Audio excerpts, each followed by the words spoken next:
banyita Nturanye nabo Amerika Samuel, ngaba mvuka mu karere ka Rutsiro mu murenge wa Kivumu mu kagari ka Bunyunju mu mudugudu wa Mbinga, ngaba nsengera muri Zion Temple Rubavu. Nta byanjye ngifite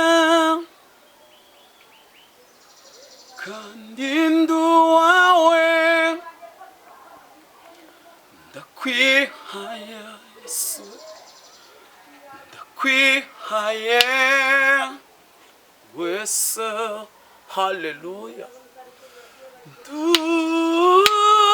uwawe wese. Haleluya, haleluya.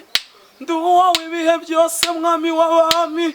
Oh haleluya. Ndi uwawe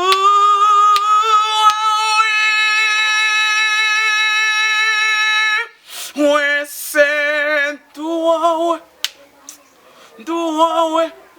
Byatuza akanywa kanjye mwami w'abami ko ndi uwawe wese wese. Haleluya, haleluya. Nta byanjye ngifite kandi ndi uwawe, ndakwihaye, ndakwihaye wese. Haleluya. Ndi uwawe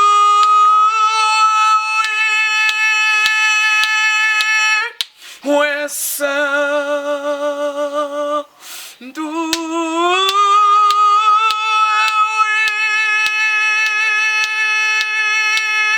wese.